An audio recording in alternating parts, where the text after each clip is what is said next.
Très heureuse de vous retrouver ce soir. Ravie de vous voir en si grand nombre. J'espère que le son est bon, tout va bien de votre côté. Peut-être un petit pouce dans les airs pour m'indiquer que tout fonctionne excellent. Donc, vraiment très heureuse de partager cette prochaine heure en votre compagnie. Alors, ce soir, je suis toujours impressionnée, en fait, de voir tant de gens prendre de leur temps, de leur précieux temps en soirée, justement, pour ajouter des outils dans leur coffre. Donc, bravo.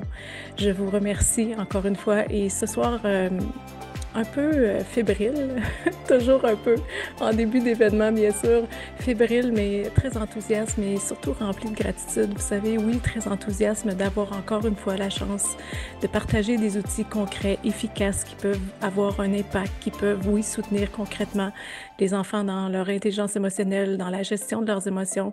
Aussi rempli de gratitude d'avoir le privilège exceptionnel, en fait, de pouvoir échanger avec des adultes signifiants qui ont autant à cœur le bien-être des petits. Donc, encore une fois, merci. Et ce soir, je suis vraiment choyée parce que j'ai la chance d'être accompagnée d'une infirmière scolaire, pardon, qui était également une ancienne collègue. Donc, avant de vous présenter Mélissa, je vais prendre soin quelques minutes de me présenter moi, peut-être pour certains qui me connaissaient moins. Donc, Édith Levasseur, je suis une enseignante de formation, une entrepreneure de conviction et je vous dirais que j'ai le feu sacré, en fait, celui de changer le monde un enfant à la fois. Donc, mon parcours professionnel repose sur 22 années d'enseignement, donc auprès des petits. Et tout comme vous, en fait, au cours des années de pratique, j'ai pu voir, bien sûr, de nombreuses lacunes, mais surtout un besoin criant en termes d'outils pour gérer les émotions, les comportements, me sentant souvent démunie. Je suis partie à la recherche de solutions, donc étant quelqu'un de passionné par les nouvelles approches en éducation, j'ai décidé de me lancer, de créer des outils, de tester, d'expérimenter, bref, euh, des outils pédagogiques, oui, des formations également qui accompagnent les adultes signifiants. C'est ce que je fais maintenant, enseignante un jour, enseignante toujours. Donc, comme vous le savez maintenant, j'accompagne des enseignants principalement, mais des éducateurs et des parents aussi à mettre en place ces outils qui peuvent avoir un impact positif dans leur vie. Alors, ce soir, comme je vous ai dit, un beau privilège, celui d'être accompagnée de Mélissa Guillemette. Mélissa qui est, oui, infirmière scolaire dans le centre de services scolaires du Fleuve et des Lacs. Donc, Mélissa, euh, j'aimerais bien aujourd'hui hein, que tu prennes soin, bien sûr, de te présenter avant que je commence à te questionner. Donc, Mélissa, je te laisse la parole. Je t'écoute attentivement. Bon, mais bonsoir tout le monde. Edith disait qu'elle était fébrile. Moi, je pense que je suis fébrile fois 1000 parce que je suis habituée de participer à des webinaires, mais pas de m'exprimer comme ça. Donc, effectivement, moi, je suis infirmière pour le 6 du Bas-Saint-Laurent depuis 18 ans. Donc, mes premières années de pratique, j'ai travaillé dans différents départements, les soins intensifs, les salles de naissance, de la du soin à domicile, de la périnatalité. Puis depuis environ 13 ans, là, je me consacre principalement à la santé scolaire, à la commission scolaire du Chevet-des-Lacs et un petit peu à la commission scolaire des Forts aussi, dans le Bas-Saint-Laurent. Donc, c'est ça, en fait, mon parcours. Puis nous, on s'est côtoyés dans mes premières années de scolaire là, dans le secteur du transcontinental. Donc, j'ai vu pratiquement l'accouchement de Ethos, là. Effectivement. Et Mélissa, en fait, tu sais, ce qui est particulier, c'est que tu as pu, dans ta pratique, voir assez rapidement comment Ethos, justement, pouvait être un précieux allié pour apaiser les petits dans diverses situations parce que, bien sûr, on le sait, tu as à gérer des moments anxieux, qu'il s'agisse, je sais pas moi, de maux de ventre, de petits bobos, de vaccins, de situations accompagnées d'émotions intenses. Bien sûr, c'est ce qu'on vous rencontre souvent, oui, à l'école, des émotions intenses, mais dans le cadre de ton travail particulièrement. Alors, Mélissa, tu sais, je suis curieuse, j'aimerais ça que tu puisses nous expliquer un peu l'impact positif que tu as observé, les effets que tu as vus, justement le fait que dans certains moments anxieux, ben, tu as pu constater les bienfaits, les côtés, comment dire, apaisants de cet outil-là. Donc, Mélissa, j'ai envie de te demander, est-ce que tu pourrais nous expliquer brièvement là, ton rôle d'abord d'infirmière scolaire, donc dans les écoles, principalement ton rôle, est-ce que tu peux nous donner un petit peu de détails à ce sujet-là? Dans le fond, mon rôle, là, c'est de favoriser la santé des jeunes et de leur famille. Fait que ma clientèle, c'est surtout du 4 à 21 ans. Fait que, tu sais, je fais des écoles, même ça commence au CPE jusqu'aux antennes collégiales. Fait que c'est vraiment diversifié comme travail. C'est sûr que favoriser la santé et le bien-être des jeunes, ben, c'est beaucoup par la promotion, prévention de la santé. Fait que ça se traduit par des activités en classe sur différents sujets, particulièrement les saines habitudes de vie, la sexualité, ce genre de choses-là. Je fais aussi surveillance, contrôle des maladies infectieuses, les fameuses gastro, les grippes, les streptocoques qui se promènent dans une école. Fait que donc, j'interviens auprès de ça. Je fais du dépistage au niveau du développement des enfants, au niveau des maladies aussi. Euh, Après ça, des suivis santé. On a des jeunes qui fréquentent les écoles qui ont certaines particularités de l'asthme, du diabète, de l'épilepsie, autre chose. Donc, je fais des suivis santé à ce niveau-là et je donne la formation aussi au personnel scolaire par rapport à ces problématiques de santé-là, comment intervenir avec ces jeunes-là. Et bien sûr, on fait de la vaccination, des prises de sang, des soins à tout jeune qui fréquente les écoles qui en a besoin. Donc, Et Mélissa, là, je suis quand même assez curieuse. Comment en es-tu venue, justement? Oui, tu me connais, bien sûr, tu as ouais. assisté à l'accouchement d'Éthos, entre guillemets, mais comment en es-tu venue à l'utiliser dans ta pratique? De quelle façon tu as réussi à l'intégrer? Donc, c'est vraiment ce côté-là que j'aimerais que tu nous parles. Mais quand j'ai vu Ethos la première fois, puis avec ses beaux petits yeux verts, il m'a charmé, là. Je me suis dit, mais quel bel outil. Il y a sa pesanteur, premièrement, tu sais, on connaît l'effet du lestage, là, qui apporte un support émotionnel, là, en fait, là, puis même, tu sais, ça ressemble à de la pression profonde, là, sa pesanteur, ça peut libérer de la sérotonine, qui est l'hormone du bien-être. Fait que là, je me disais, tu sais, mes petits enfants là, qui ont peur des vaccins, qui ont peur des prises de sang, parce que c'est surtout ça, moi, qui va être anxiogène là, chez les enfants que je côtoie. Je me suis dit, ça peut être intéressant de l'utiliser dans ce contexte-là. Après ça, bon, il y avait la petite pochette sur son ventre qui peut être réfrigérée. Je me disais, ah, c'est un petit peu comme un bec et bobo, ça peut être intéressant à utiliser aussi pour la gestion de la douleur. Après ça, ben là, tu sais, je voyais qu'il était de plus en plus utilisé aussi dans les milieux que j'allais, dans les CPE, dans les écoles. Fait que les enfants le reconnaissaient. Donc, d'où l'importance de nous en avoir un au CLSC. Puis, mon utilisation principale d'État, c'est vraiment au vaccin. Les enfants reçoivent vers l'âge de 4 ans un rappel de vaccination. Puis ça se fait au CLSC en présence des parents. Mais je trouvais que c'était un bel âge pour l'utiliser Ethos, surtout que là, il était connu là, par les familles, par les enfants dans la majorité des cas.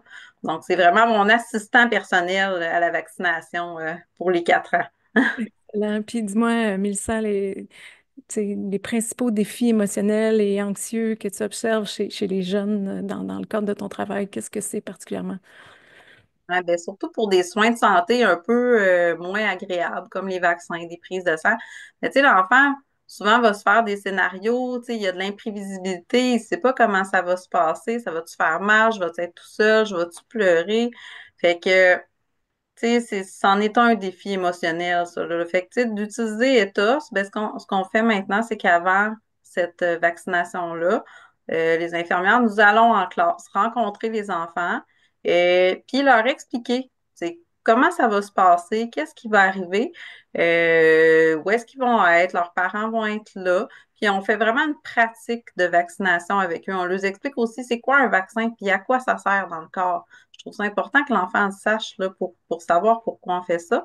Puis, on utilise vraiment Ethos pour faire cette démonstration-là. Donc, dans le fond, on fait vraiment la manœuvre comme si on vaccinait Ethos. Puis après ça, les amis peuvent s'amuser soit à faire semblant de se vacciner entre eux ou vacciner Ethos par la suite. Or, et dis-moi, c'est quoi les signes, Mélissa, qui indiquent, à ton avis, qu'un enfant, là, dans ce contexte-là, aurait particulièrement besoin d'un outil comme Ethos pour t'accompagner? Et ça, on le sent rapidement, nous autres, là. Quand les familles arrivent au CLSC puis qu'on voit un enfant, ben, premièrement, dans le regard, des fois, on va le voir rapidement, là, la crainte, là. Un enfant qui est accroché après son parent, qui veut pas enlever son manteau, qui veut pas s'en venir vers la salle de vaccination.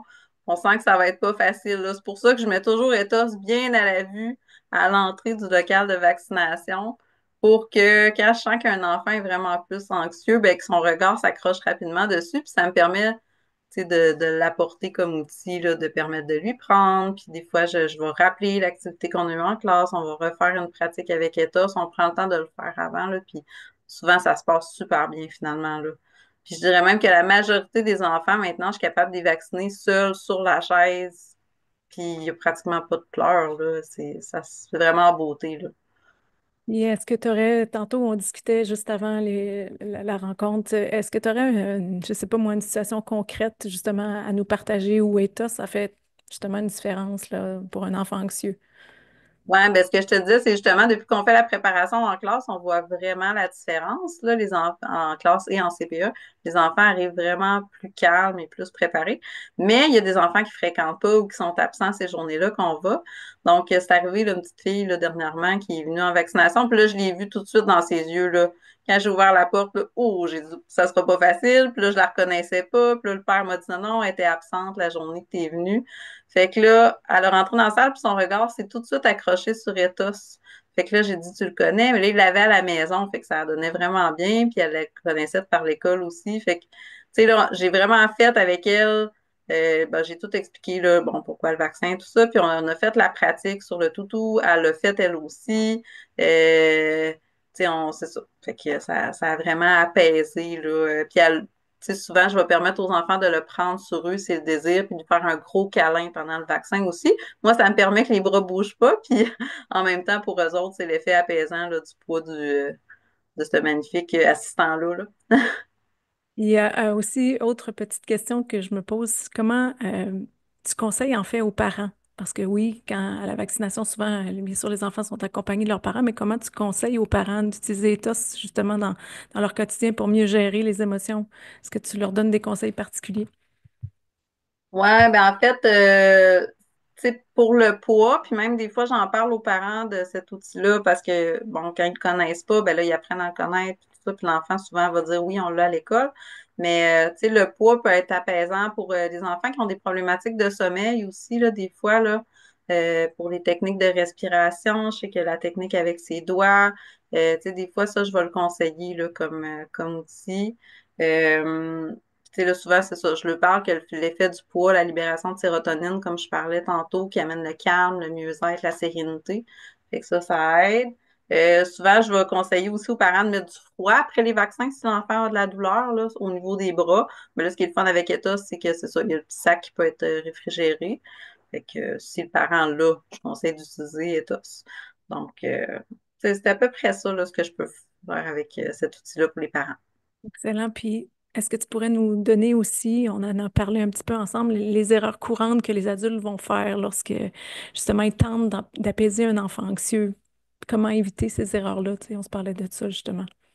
Ouais, ben, tu me permets-tu de revirer ta question de bord? Dans le fond, Tout à plutôt que fait. de parler des erreurs, je vais y aller avec qu'est-ce que le parent pourrait faire pour favoriser que ça se passe bien. Fait que, tu sais, je pense qu'un parent qui arrive en confiance, que ce soit pour une prise de sang, pour un soin médical, un vaccin, l'enfant le sent. C'est des petites éponges, là, ces beaux enfants-là. Fait que c'est sûr que de transmettre la confiance, de se montrer calme, rassurant, ça va être vraiment aidant plutôt que des fois, les parents, ils veulent bien faire, mais je pense que ça sort un petit peu mal là, dans leur façon de s'exprimer, là. Après ça, d'expliquer le pourquoi. Tu sais, nous, on le fait comme infirmière, mais pourquoi on reçoit des vaccins? Puis de les rassurer aussi tu sais, souvent, c'est pas leur premier vaccin dans leur vie. Fait que souvent, tu sais, on utilise le carnet de vaccination, puis on compte ensemble combien ils ont eu de vaccins dans leur vie, tu sais. Que c'est pas la première fois, puis que tu sais, ça a bien été. Après ça, les techniques de respiration, bien entendu, des faire pratiquer avant. Euh, Après ça, peut-être de lire. Tu sais, il y a des beaux vidéos sur le sujet. Il y a des beaux livres aussi. Il y a des livres sur la peur, s'ils sentent que leur enfant est plus craintif. Des livres sur le stress. Donc, ça peut être intéressant aussi comme outil à faire avant. Puis, les seules choses que je recommande d'éviter aux parents, c'est d'utiliser l'écran pendant le vaccin. Parce que, pour la simple et bonne raison que, bon, on sait, les écrans, là, c'est problématique, là. bon, à tous âges, mais particulièrement chez l'enfant. Puis c'est pas une bonne habitude non plus parce que oui, le parent veut occuper son enfant avec un petit vidéo, mais en même temps, ça cause une dysrégulation émotionnelle parce que l'enfant devient comme hypnotisé par cette vidéo-là, puis il vit pas son émotion. Fait que moi, je préfère plutôt justement utiliser la respiration, la pesanteur, le fait de coller. Je pense que c'est plus adéquat que d'hypnotiser l'enfant avec un vidéo. Puis généralement, de toute façon, ça marche pas. Par expérience, là, le vidéo, un enfant qui a peur, ça. Ouais. Puis la nourriture aussi, là. La nourriture, c'est c'est les deux choses qu'on essaie de pas associer justement à un événement qui peut créer de la peur et créer la nourriture, c'est pas des bons choix. Mais de se montrer calme, rassurant, je pense que c'est la base. Excellent. Puis Mélissa, tu sais, tu parles beaucoup justement de l'importance de la respiration. Les techniques de respiration, évidemment, on le sait, sont toujours gagnantes et on le sait pour ceux et celles qui utilisent l'outil thérapeutique, bien sûr, les pattes arrière qui ont été conçues pour aller favoriser les cycles de respiration, ce qu'on appelle chez Génération EPC la fameuse respiroutine. Donc, on inspire. On expire pendant 10 cycles. Et ce qui est bien, peut-être justement, là, comme technique en amont, de façon préventive, d'enseigner cette stratégie-là aux enfants. Donc, dans un moment anxiogène, toi, tu as toujours le super pouvoir et tu as toujours avec toi tes mains. Peut-être que tu n'as pas étosse, mais tu peux en tout temps, en tout lieu, dans un moment où ce que tu te sens plus nerveux, justement, travailler ta respiration consciente, utiliser tes mains, te calmer. Donc, je trouve que c'est encore une fois une stratégie simple, facile à utiliser, mais qu'on peut transposer dans diverses situations anxiogènes. Donc, voilà. Puis moi, je suis quand même assez curieuse. Peut-être que dans le chat, on pourrait inviter les participants parce que plusieurs d'entre vous êtes adeptes de cet outil-là, ou peut-être de partager des expériences ou si jamais vous avez quelques questions là, par rapport au discours de Mélissa, à sa pratique ou certaines questions, n'hésitez pas à les noter dans le chat. Je vais prendre le soin d'y répondre juste à la fin. Et Mélissa, bien, merci pour tous ces petits trucs-là qui vont peut-être justement favoriser des moments de vaccination ou le soin des petits bobos plus en douceur. Et moi, bien, comme tu l'as dit tantôt, j'ai accroché sur le fait où tu as dit, tu sais, l'enfant peut faire un câlin à Ethos, le prendre dans ses bras, c'est rassurant. Et ce soir, pour les participants, je suis très heureuse de vous offrir un petit cadeau uniquement à ceux qui sont là ce soir avec nous. Donc, un outil concret vraiment pour les enfants, mais pour vous, les adultes aussi. Donc, Marie-Claude, est-ce que tu pourrais partager l'écran? Donc, vous allez recevoir suite au webinaire demain, en fait, par courriel. Vérifiez votre boîte courriel, là, les coupons câlins, donc à offrir à outrance. C'est vraiment un outil symbolique. Vrai, l'idée est encore une fois d'aider l'enfant, mais les petits, oui, et les grands également, à demander du réconfort en évitant mille mots. Donc, les coupons câlins, on le sait, hein, justement, va favoriser l'expression des besoins affectifs et enseigner le partage d'affection en offrant aux autres, en demandant aussi du réconfort. Donc, je trouve que ça fait bien avec ce qu'on a parlé. Vous allez avoir ces petits coupons-là à partager, à offrir. Donc, demain, dans l'infolettre, mon petit cadeau d'aujourd'hui. Puis, ce soir, bien, il y avait, oui, bien sûr, le petit moment où on discutait avec Mélissa, l'infirmière scolaire, mais il y avait aussi quelque chose qu'on attendait impatiemment, le lancement, en fait, des deux nouveaux livres qui s'ajoutent à la collection Accueille tes émotions. On parle des émotions, on parle de la gestion, justement, de ces fameuses boules d'émotions qui frappent parfois à notre porte dans diverses situations. Donc, comment justement enseigner aux petits dès le jeune âge, parce que tout ce qui s'apprend tôt, on le sait, s'inscrit durablement à accueillir avec bienveillance ces tempêtes-là, mais parfois aussi les émotions agréables qui vont se pointer, comment les inviter à nous plus souvent. Donc, vous avez déjà peut-être dans votre coffre à outils les deux premiers de la collection. Donc, Ethos te raconte la colère. Il y avait bien sûr Ethos te raconte la joie et on vient de lancer à peine il y a quelques semaines les deux nouveaux, donc qui complètent petit à petit la collection. Ethos te raconte la peur, tout à fait à propos. Justement, Mélissa en parlait tout à l'heure. Mélissa, qu'est-ce que tu disais par rapport à ce livre-là pour tes enseignants? Comment tu disais que tu allais leur proposer? J'en ai pris, c'est ça, je l'ai lu ce matin, puis je pense que ça va être un bel outil à utiliser, justement, à demander aux enseignants de le lire, de le raconter aux enfants avant les rendez-vous de vaccination. C'est sûr que c'est pas tous les enfants qui ont peur, mais comme on disait, on pourrait le généraliser là, dans différentes situations. Dans la situation du livre, c'est des premières journées d'école, mais je pense que ça peut généraliser dans plein d'autres choses qui peuvent susciter de la peur, là. Fait que, Exactement. Et dans la collection, encore une fois, je vous rappelle un petit peu la mission derrière cette collection-là, derrière ces outils-là. Donc, mon désir à moi, à chaque fois que je vais créer un outil pédagogique, c'est bien sûr d'aller d'abord vous donner des outils concrets. Donc, c'est d'aller, encore une fois, vous donner ces pistes qu'on ne retrouve pas nécessairement dans la littérature jeunesse. Du moins, j'en avais fait une recherche, j'avais pas trouvé. Ce qui m'interpellait beaucoup, c'est bien d'apprendre aux enfants que les émotions, ce sont de précieuses messagères, assurément. Oui, mais OK, quel est ce fameux message? Qu'est-ce que la peur qui frappe à ma porte vient me livrer comme message? Et c'est là que je trouvais que je manquais un peu d'explication, tu sais. Moi, mais pourquoi la peur? C'est quoi le besoin caché derrière cette petite boule-là? Et c'est ce que je me suis vraiment entraînée à faire pour vous. Dans la partie à la fin de chacun de mes livres, il y a toujours le fameux miroir que les enfants aiment beaucoup, hein, parce que le visage, c'est la vitrine des émotions. Donc, amener l'enfant à dire, et toi, quelle tête fais-tu hein, quand tu as peur? Donc, d'apprendre à lire les émotions visuelles. Et il y a aussi toute la partie que j'aime beaucoup et dont je vous parle à l'instant, c'est celle où on va relater à l'enfant les besoins. Donc, la peur, évidemment, elle vient t'apporter un message. Quel est-il? Peut-être que toi, tu as besoin de, je sais pas moi, d'avoir quelqu'un en qui tu peux avoir confiance en ce moment. Est-ce que tu as besoin de protection? Est-ce que tu te sens en danger? Est-ce que c'est parce que tu fais face en ce moment à une situation inconnue? Donc, toutes sortes de pistes pour nourrir la discussion et toujours à la fin, comme je vous le dis, et comme j'aime vous offrir également, il y a des stratégies concrètes, vraiment rapides. On fait un stop, on s'arrête. OK, parfait. Je sens qu'il y a une petite boule d'émotion à l'intérieur de moi. Et vous savez, je vous conseille toujours pour ceux qui utilisent l'outil, j'aime beaucoup utiliser les petits pompons de couleur, hein, donc les différentes couleurs sur la queue d'étos et d'aller voir. Hein, je sais pas moi, est-ce que j'ai la gorge nouée? Est-ce que j'ai le cœur qui bat vite? Est-ce que j'ai les mains moites? D'observer les manifestations physiques, d'essayer de voir, OK, ah, je pense que c'est peut-être la petite boule de la peur en ce moment et d'aller travailler justement les stratégies qui vont l'aider à s'apaiser. Des stratégies simples, c'est toujours ce que je veux vous donner comme outil parce que je veux que l'enfant puisse faire le pont avec la maison. Donc, une fois qu'on lui a enseigné, que ce soit au service de garde à l'école, mais qu'il puisse être autonome à appliquer ces stratégies-là par la suite à la maison. Donc, il y a aussi toute cette terminologie-là que je vais travailler avec mes enseignants, mes profs, mes adultes signifiants, c'est de faire attention au verbatim qu'on utilise lorsqu'on parle des émotions aux enfants. Maladroitement, parce qu'on l'a appris comme ça aussi, on va souvent utiliser comme terminologie les émotions qui sont dites négatives versus positives. Je vous invite à éviter ces mots-là, mais plutôt de parler en termes d'émotions agréables ou désagréables. Donc oui, dans la vie, il y aura des émotions parfois qui vont frapper à ta porte, qui vont être désagréables, douloureuses, dérangeantes, assurément.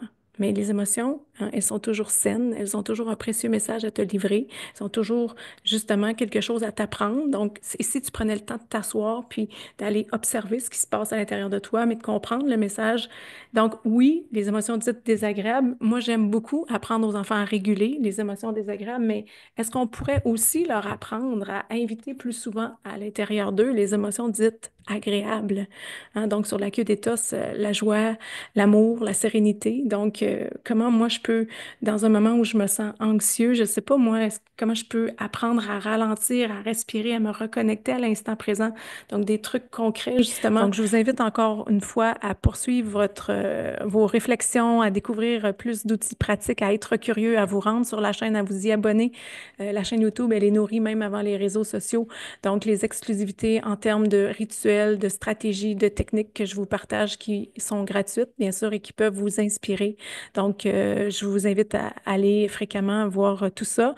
Et je vais prendre soin, bien sûr, avant de vous laisser, de vous dire un énorme merci. Merci d'être là ce soir, d'avoir pris de votre précieux temps. Je vous le dis, ça m'impressionne toujours grandement de voir que vous êtes comme moi. Aussi sensible au bien-être des enfants, de voir que vous marchez avec moi vers ce mouvement pour créer des adultes conscients, bienveillants. Je veux vous dire merci d'apprendre aux enfants à être afin qu'ils puissent être mieux disposés à faire. C'est ce que propose Génération EPC. Merci de contribuer à tout ça. Mélissa, à toi aussi également un grand merci d'avoir partagé ton expertise, tes stratégies et ton expérience.